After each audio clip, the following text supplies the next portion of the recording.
Welcome, seekers of the strange and the unexplained. Tonight, we plunge into the heart of America's forgotten darkness, a region cloaked in whispers and shadowed by secrets, the Ohio Valley. A place of serene rivers and rolling hills, yes, but beneath that calm facade lies a chilling collection of events that defy logic, torment minds, and refuse to be buried by the sands of time.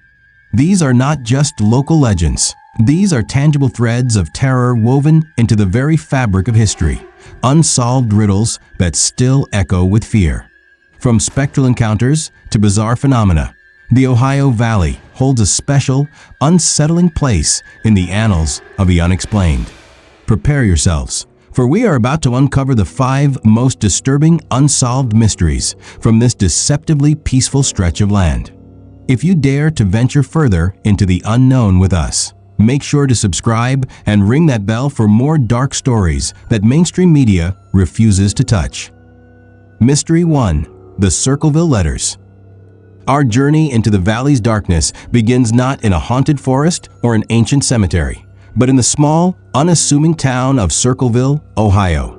In 1976, Circleville was the kind of place where everyone knew their neighbors, a quiet pocket of the world where secrets were thought to be impossible to keep.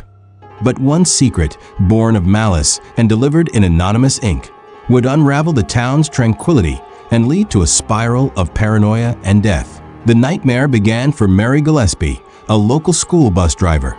One day, she found a letter in her mailbox.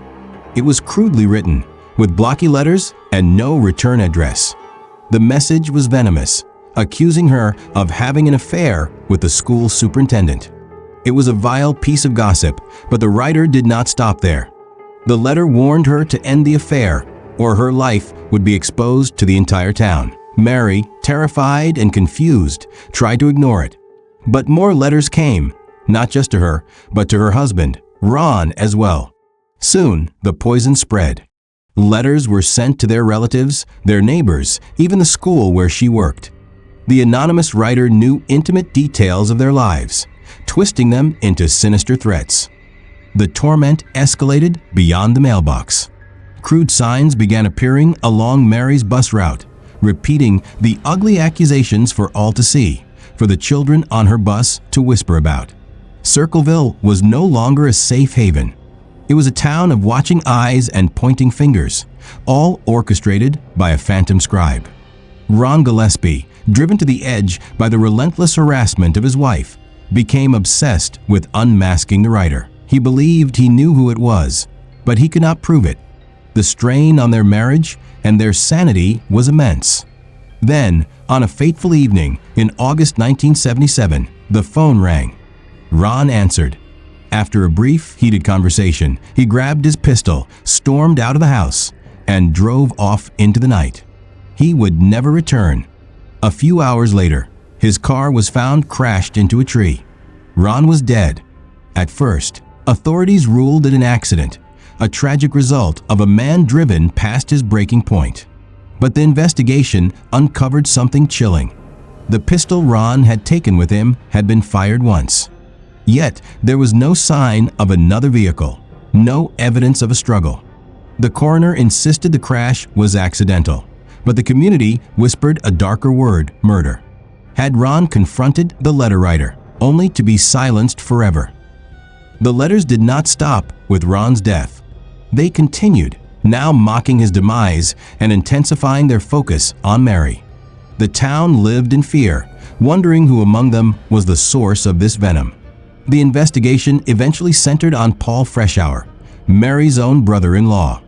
The evidence was flimsy, based on a handwriting analysis that many experts later disputed. Despite pleading his innocence, Freshour was convicted of attempted murder after a booby trap was found on a sign meant for Mary, and sentenced to prison. The case, it seemed, was closed. But then, the impossible happened. The letters started again, postmarked from Columbus, near the very prison where Paul Freshour was incarcerated. He even received one himself, a taunting note from the very writer he was accused of being. For years, the letters continued to plague Circleville, a ghostly echo of a crime that was supposedly solved. Freshour was eventually paroled, maintaining his innocence until his death. The Circleville Letter Writer was never definitively identified. Who was this phantom tormentor? A neighbor, a co-worker, a stranger with a twisted obsession? And the most haunting question of all remains unanswered. Did they get away with murder? Mystery 2. The Mothman Sightings. From the insidious poison of a pen, we travel south along the Ohio River to a place where the terror took on a physical, monstrous form. Our next mystery unfolds in Point Pleasant, West Virginia, a town nestled beside a sprawling, abandoned World War II munitions facility known ominously as the TNT area. In this landscape of decaying domes and dark, overgrown forests, something truly unnatural began to stir in the winter of 1966. For 13 months, this town would become the epicenter of a phenomenon so strange, so terrifying, that it would be seared into the annals of American folklore forever. It began on a cold November night. Two young couples were driving near the TNT area when their headlights caught something that defied all explanation. Standing by the side of the road was a creature that was not quite man and not quite bird. It was roughly 7 feet tall, with a massive wingspan folded against its back. But what paralyzed them with fear were its eyes, two enormous, glowing, red orbs that stared out from a seemingly headless torso. Panic erupted. The couple sped away, but the creature launched itself into the air, its colossal wings unfurling with an audible whoosh. It began to chase them. As their car hit speeds of over 100 miles per hour, the winged horror kept pace, swooping low over their vehicle, its hypnotic red eyes never leaving them. They did not shake it until they reached the town limits, bursting into the sheriff's office with a story so fantastic it should have been dismissed as a prank. But their terror was genuine, undeniable. Their story hit the local papers, and a reporter dubbed the creature the Mothman. Suddenly, Point Pleasant was deluged with similar reports. Over the next year, more than 100 credible witnesses, from firefighters to pilots to ordinary citizens, claimed to have seen the same winged humanoid with glowing red eyes. But the Mothman was only the beginning of the nightmare. A wave of high strangeness descended upon the town. UFOs were spotted nightly, strange lights danced in the sky, and residents reported bizarre, prophetic dreams. Sinister men in black, dressed in old-fashioned suits, were seen driving pristine black cars, intimidating witnesses into silence. The town was under siege by the unknown. Then, exactly 13 months after the sightings began, the phenomenon reached its horrifying climax. On December 15, 1967, during the evening rush hour, the Silver Bridge, the town's main artery connecting West Virginia to Ohio, collapsed. Without warning, a single pin failed, and the entire structure buckled, plunging dozens of cars and their occupants into the freezing, dark waters of the Ohio River. 46 people lost their lives in the disaster. In the immediate aftermath, as the town grappled with its grief, a chilling realization dawned. In the wake of the bridge collapse, the Mothman was never seen again. The UFOs vanished. The men in black disappeared. The 13 months of terror had abruptly and completely ended. This gave rise to the enduring, terrifying question: what was the Mothman? Was it a harbinger of doom, a supernatural sentinel trying to warn the people of Point Pleasant of the impending tragedy? Or was it something more malevolent, a demonic entity drawn to the scent of disaster, feeding on the fear and suffering it knew was to come? The mystery remains, a dark testament to a year when a West Virginia town became a window into another, more terrifying reality. Mystery 3. The Ghost of the USS Edson. Our next stop on this unsettling tour of the Ohio Valley takes us from a creature of the sky to a terror firmly rooted in the earth, within the four walls of a seemingly ordinary home. In Bellaire, Ohio, sitting quietly on the banks of the Great River, is a house that does not look like much from the outside. It is not a Gothic mansion or a decaying asylum. It is a simple, unassuming family home. But within its walls, a malevolent force has taken root, a darkness that has terrorized its inhabitants for generations. This is the story of the Bellaire House, a place considered by many paranormal experts to be one of the most active and dangerous hauntings in the entire country. The house's history is steeped in tragedy and cursed land. It was built atop an old coal mine, a place of toil and death, and local legend claims it sits near an ancient Native American burial ground. From its very foundation, the house was a conduit for the unseen. The most famous chapter of its dark history began when the Lydecker family moved in. They were drawn to the old house, hoping to unearth its secrets by renovating it. They began by digging into a crawl space in the basement, directly above the sealed-off mine entrance. In doing so, they did not just find dirt and rock. They unleashed something that had been dormant for a very long time. The activity started subtly, as it often does. Unexplained footsteps echoing in empty hallways, doors opening and closing on their own, the chilling sensation of being watched. But the whispers of the house soon grew into screams. The family began seeing shadow figures darting through doorways and full-bodied apparitions standing at the foot of their beds. They learned that the house was a gateway, a place where the veil between our world and the next is terrifyingly thin. Investigators and psychics who have braved the home have identified multiple spirits, including a young girl and a man believed to be a former resident. But it is the dominant entity, the source of the true terror, that makes the Bellaire House a place of legend. It is not human. It is described as a primal, elemental force that emanates from the coal mine below, an inhuman energy that sees any living person as a trespasser. This is the force that moves heavy furniture, that speaks in guttural growls captured on audio recorders, and that leaves physical marks, scratches, shoves, and bruises on those who dare to challenge it. The Lydecker family, after enduring years of escalating paranormal attacks, were finally forced to flee, abandoning their home to the entities within. Today, the Bellaire House stands as a challenge to the brave and the foolish. It is a paranormal research hotspot, a place where investigators go to test their courage against a truly active and intelligent haunting. The question is no longer whether the house is haunted, but rather what exactly did the Lydeckers awaken from the deep, dark earth beneath their home? What ancient power resides there? And what will it do to the next person who tries to claim its space? Mystery 4: The Kentucky Meat Shower. Leaving the spectral shadows of Bellaire behind, we now journey to a mystery of a completely different nature, one that is not ghostly, but grotesquely biological. This event is so bizarre, so viscerally strange, that it sounds more like a surrealist painting than a historical fact.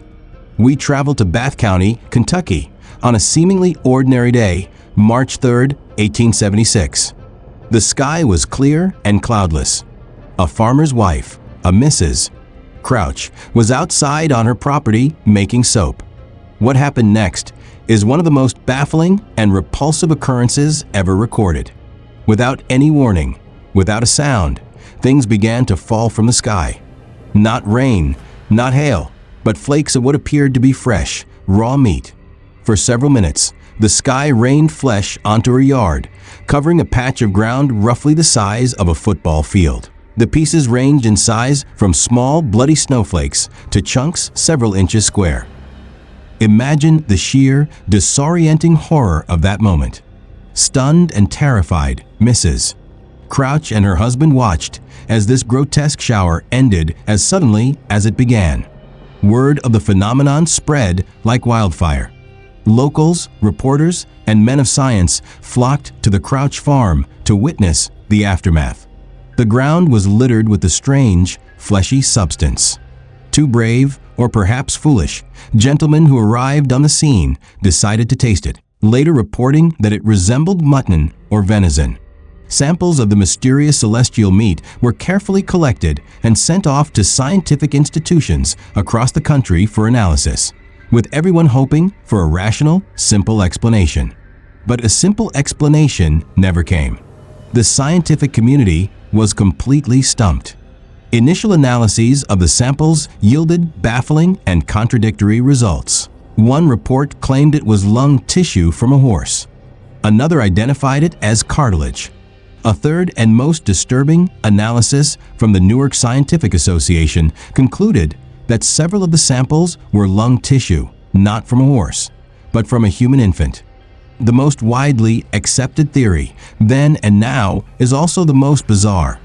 A scientist proposed that the event was caused by a flock of vultures who, after gorging themselves on the carcass of a dead animal, took flight over the Crouch farm and simultaneously regurgitated their meal. This vulture vomit theory accounts for the variety of tissues found and the localized nature of the shower. And yet, it feels deeply unsatisfying. Why would an entire flock of birds vomit at the exact same moment in the exact same place? Witnesses described the meat as fresh, not as the foul, partially digested carrion one would expect. And if this is a natural, albeit disgusting, occurrence, why has not a meat shower of this magnitude been reliably documented since? The Kentucky meat shower remains a profound and stomach-churning anomaly. No definitive proof for any theory has ever been found. It was a moment when the laws of nature seemed to briefly break down, raining a gory, inexplicable mess upon a quiet Kentucky farm, leaving behind a question that still haunts us. What exactly fell from the sky that day? Mystery 5, the Loveland Frogman. For our final mystery, we return to Ohio, to the sleepy suburb of Loveland. Here, the horror is not of a human or a spirit, but of something altogether different. Something that crawled out of the river and into the realm of legend. This is the tale of the Loveland Frogman, one of America's most peculiar and enduring cryptid sightings. The story begins on a lonely road in 1955 when a businessman driving late at night saw something so strange he questioned his own sanity. Huddled by the side of the road were three small figures. They stood 3 to 4 feet tall, and as his headlights passed over them, he saw they had leathery skin and webbed hands. Their faces, he reported, were distinctly frog-like. One of the creatures held a strange, metallic wand above its head that shot sparks into the air. The man sped away, leaving the bizarre, amphibious beings behind. For 17 years, the story was nothing more than a strange, isolated anecdote. Then came March of 1972. At 1 o'clock in the morning on a freezing night, a Loveland police officer named Ray Shockey was driving near the Little Miami River when he saw what he thought was a dog lying in the middle of the road. He slowed his cruiser, and as his headlights fully illuminated the shape, he realized it was no dog.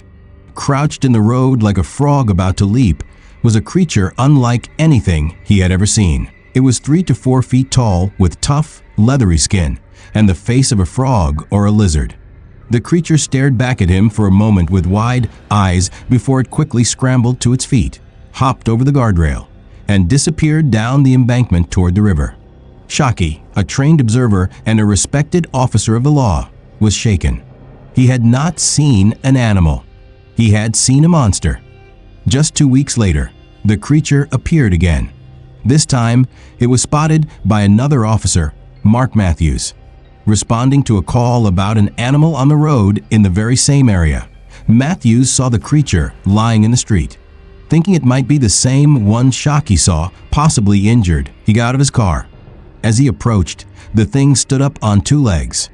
Startled, Matthews fired his pistol at it. The creature stumbled, climbed over the guardrail, and vanished just as it had before.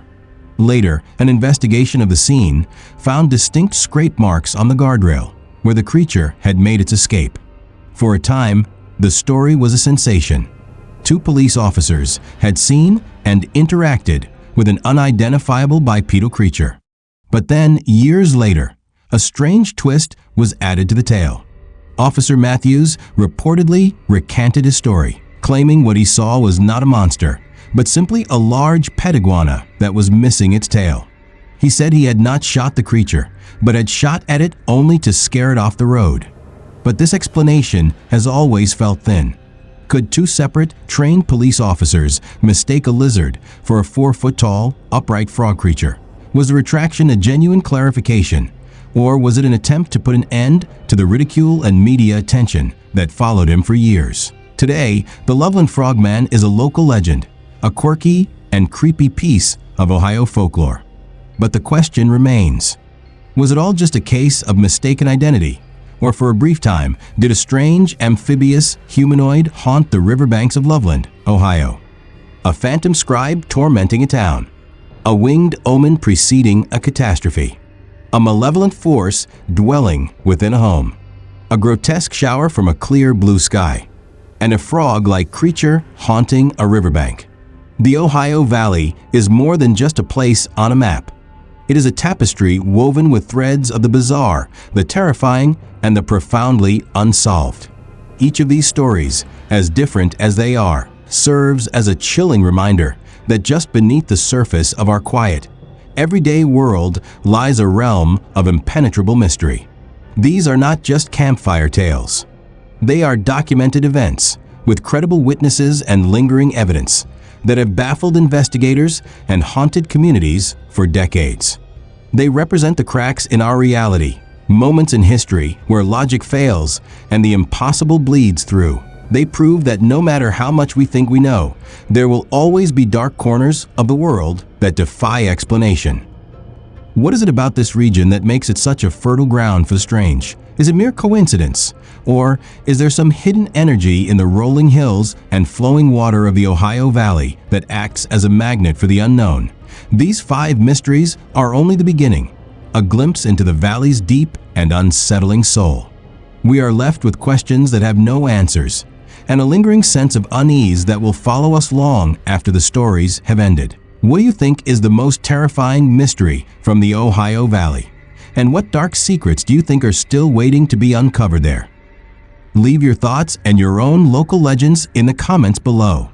If you enjoyed this journey into the unknown, do not forget to like and subscribe for more explorations into the world's darkest mysteries. Thank you for watching. Stay vigilant, for you never know what secrets your own town might be hiding.